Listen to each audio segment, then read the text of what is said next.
Bonjour ou bonsoir à tous et toutes. On se retrouve encore une fois dans un nouveau match et oui, j'enchaîne à la suite. Donc je ne sais pas quand la vidéo sortira, je dis que je tourne à la suite, mais il est possible que la vidéo sorte d'ici ce soir, demain ou encore après-demain ou dans quelques jours. Donc on retrouve un nouveau match de C4 du Ragnarok. Alors, il faut savoir que notre ligue avait été lancée et que Yu n'était pas encore ban. Donc c'est pourquoi nous retrouvons un match en Uber. Yu n'était pas encore ban, Baojian non plus, les motorisards et tout le tralala n'étaient pas ban encore, sachant que la ligue, nous l'avons lancée, je crois, en mi-janvier ou peut-être fin janvier, début février, je ne sais plus exactement. On avait lancé à ce moment-là.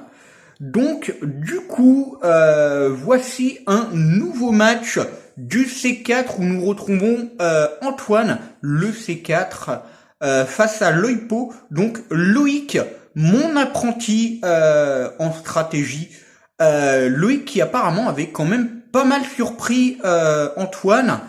Antoine, ancien maître, c'est lui qui m'a détrôné et qui s'est fait détrôner au tournoi interne, au Final 8. Normalement, j'aurais dû redevenir maîtresse de ligue. Pourquoi? Tout simplement parce que, arrivé en demi-finale du Final 8, donc du coup dans le carré final, j'ai autorisé les adversaires à changer de team. Or, je n'aurais pas fait cela dans ce qui était les phases de poule où nous avons 14 matchs à jouer. Du coup, 7 allées et 7 retours. J'avais 14 victoires. J'avais joué avec une fake reign, une reign modif. Donc voilà. Donc Loïc a affaire à notre ancien maître de ligue avant le maître actuel, qui est un ami d'ailleurs de Loïc et de moi-même, Joël. Donc du coup, Loïc, le petit Suisse, et oui, Loïc, le petit Suisse, face à notre ancien maître. C'est parti. On va tourner, je pense clairement que on va partir sur un lead Glimora pour les deux. Je pense, On va voir ça. C'est parti. Eh non, Dracolos contre Glimora, d'accord, très bien. Ça place les pièges de roc en face pour le Glimora de notre ami. Ça va venir sur le Mortal Spin. Il a quand même profité, Loïc, pour être gourmand et venir grappiller de Dragon Dance. Ça vient faire Extreme Speed qui enlève seulement 17% de la vie de Corvaius. Quand même, les surnoms qu'il a donnés, ça me fait marrer quand même. Le défog, bien évidemment, il n'a absolument rien pour éviter. Le défog, il n'a pas gros magot qui empêche justement le défog au cas où. Ça vient placer le Yu qui fait un surchauffe et qui enlève quand même plus de 30% des dégâts du Toxa quand même. Le lune rugissant, c'est marqué en français, le rugilune qui vient, sans doute, ouais, voilà, il aurait plutôt dû placer un Dragon Dance. Il a l'attaque, boosté grâce à l'objet en 9G, le boost énergie. Ça va venir sur le Karmadura. Je n'avais pas fait attention. Il a surnommé son Floréclat Ben Laden, clairement. J'ai pas capté, mais ça place un, comment que ça s'appelle, le Store Power, c'est l'attaque psy qui plus c'est boosté, plus c'est fort. Ouais, forcément, ça va venir switch sur le Glimora qui se prend le Dark Pulse et du coup Antoine revient au score 1 KO de chaque côté. Ça va venir sur le terrestre, mais le terrestre est absorbe haut et non inconscient. Du coup le Shining Water qui ne fait absolument rien. Ça va venir sur Dracolos qui malgré les picots, les pièges de roc, ça ne fait rien, sachant qu'il est quand même avec les grosses bottes, mais ça ne fera rien face à Yu qui vient placer le Dark Pulse malgré la Dragon Dance, il le dépasse. Donc du coup ça va venir sur le Rugilune qui fait juste un roost, mais qui vient juste pour ça. Du coup ça re-switch sur le Corvayus adverse pour venir faire un combat de Corvayus, mais notre ami Antoine re-switch sur le Yu pour... Attention, là ça revient sur le Rugilune, à mon avis ça va faire surchauffe.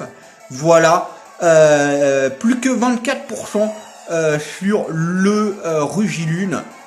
Ça va faire un atterrissage, il avait éventuellement anticipé le switch d'Antoine, très bien joué. Ça fait un body press du côté d'Antoine sur le Corvayus adverse.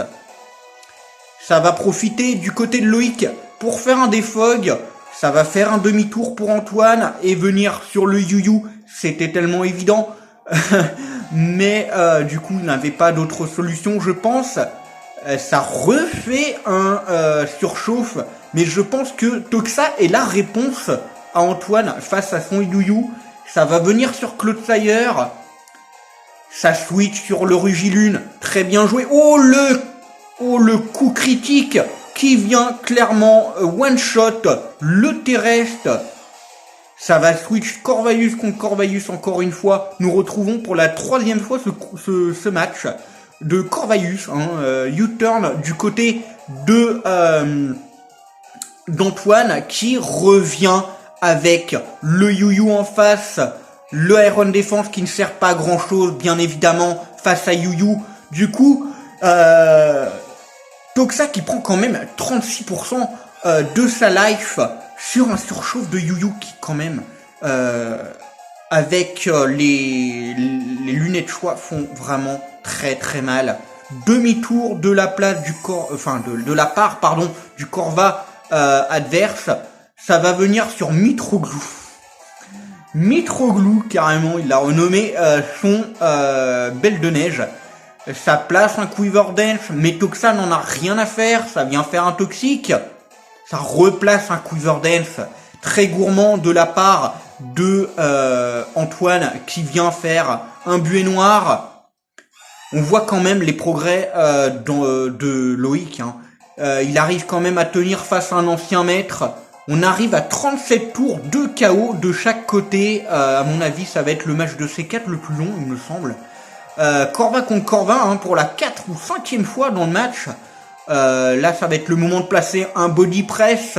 S'il a bien anticipé, non malheureusement il va venir sur le Karmadura qui se fait mettre à mal contre le Yu d'Antoine.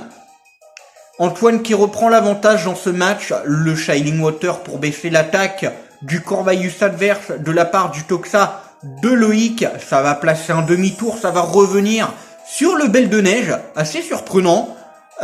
Oui, ça baisse l'attaque, mais Belle de Neige n'en a rien à faire. Forcément, il est joué sur le spécial. Ça vient jouer Giga Drain sur le Toxa.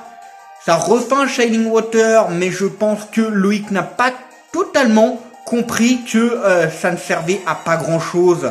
Le Shining Water sur un Pokémon spécial, ça vient remettre encore un Shining Water, mais cette fois sur le Corvayus. Cette fois, oui, forcément, ça sera un petit peu plus utile. Body Press qui ne fait strictement 0 dégâts sur le Toxa. Ça continue de baisser et de spam les Shining Water de la part de Toxa de Loïc. On arrive à 45 tours. Ça spam le Shining Water. On est à moins 0,4 en attaque. Pour le Corvayus, c'est le moment, évidemment, de placer le demi-tour. Ça va venir sur le Palmaval. Shining Water également, ça spam du côté de Loïc. C'est pas si mal. D'un côté, Palmaval qui quand même avec le bandeau choix fait très très mal. Avec son talent impudence et bien évidemment le Terra-Eau ou le Terra-Poison avec Terra Blast pour surprendre. Ça fait très très mal avec Aquastep, avec Danse Aquatique. ça va refaire un surchauffe. Oh, le coup critique qui met 41% quand même à Toxa, qui a quand même une résistance au type feu, rappelons-le, grâce à son type eau. Mais à mon avis, ça doit surtout être le type poison en mauvais coverage, qui met assez cher quand même face à des dégâts de type feu. Là, ça re-switch sur le Yu-Yu. Et c'était le moment bien anticipé de la part de Loïc, qui vient mettre très très mal le Corvaïus, enfin non, le Yu-Yu, pardon, de Antoine. Justement, c'est Corva qui vient faire le body press, pardon. Le Dark Pulse qui fait absolument rien au Rugilune de Loïc, qui vient faire un crunch mais qui ne fait pas grand chose, mais ça vient quand même baisser la défense, et ça va re-switch sur le Corvaïus, au moins la 10e fois dans le match qu'on voit Corvaïus contre Corvaïus, c'est juste dingue. Body press qui met juste 10%, mais le body press de Corvaïus de Loïc fait quand même beaucoup plus de dégâts grâce à la défense baissée tout à l'heure par le Machouille. Le body press du Corvaïus sur le sur le Mitroglou, sur le Belle de Neige, ça se termine là-dessus. Loïc qui revient au score 3-3 dans ce match. À mon avis, ouais, c'est le moment de switch. Le Dark Pulse qui fait quand même très très mal au Toxa, et à mon avis ne tankera pas le deuxième.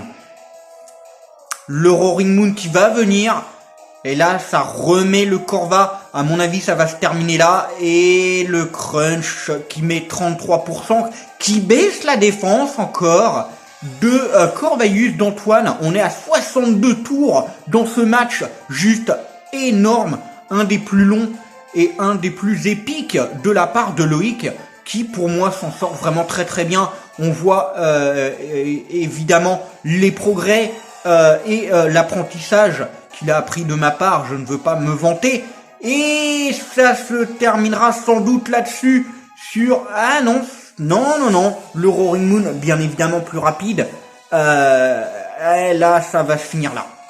Là ça se finit sur un lance-flamme, et ça se termine sur un score de 6-4.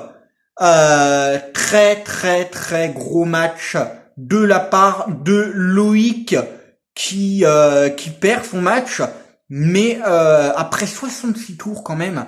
Donc là on est quand même à 13 minutes de diffusion. Ce sera le match le plus long de la part de Loïc, mais aussi le match le plus long diffusé. Vraiment une grosse performance de la part de Loïc, qui a mis très très mal notre partenaire du C4, Antoine, qui malgré un Pokémon Uber s'en est bien sorti certes, mais a été quand même assez malmené dans ce match. Loïc a vraiment très très bien joué, très très très très grosse performance de sa part, qui me fait honneur et vraiment que je remercie de tout cœur.